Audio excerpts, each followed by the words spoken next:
Good morning. I want to share a quick Devo with you guys from Isaiah chapter 8 and a few verses from chapter 9. It says, "And when they say to you, seek those who are mediums and wizards, who whisper and mutter, should not a people seek their God?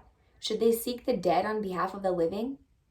To the law and to the testimony, if they do not speak according to this word, is because there is no light in them. They will pass through it hard-pressed and hungry, and it shall happen when they are hungry that they will be enraged and curse their king and their God and look upward. Then they will look to the earth and see trouble and darkness, gloom of anguish, and they will be driven into darkness."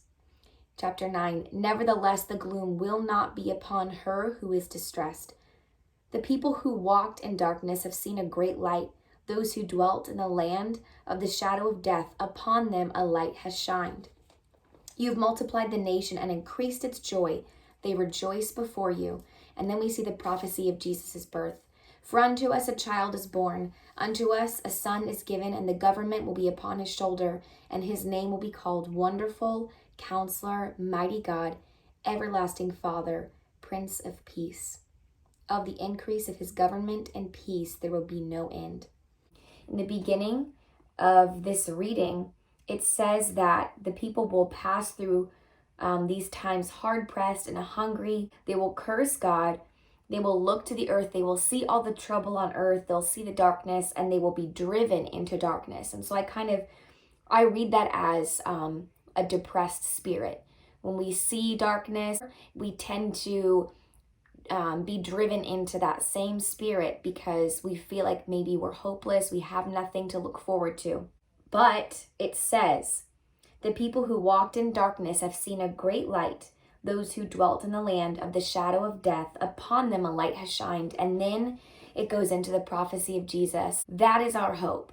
Our hope is that Jesus already came, that he's already victorious over death and the grave, and there's nothing else that we have to fear, because he was victorious on the cross and he defeated death, and that's the only enemy that we've ever had was death. And so the enemy tries to whisper and say things to get us to be driven into darkness, like in chapter 8.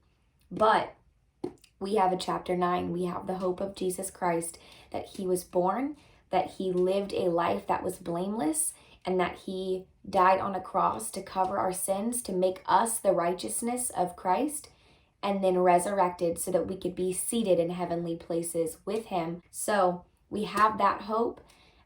That is what we cling to every day. When everything else seems to be dark, it says that he gives us light, and he breaks the yoke of our burdens and the rod of our oppressors. He breaks the heaviness of our burdens when we give that to God.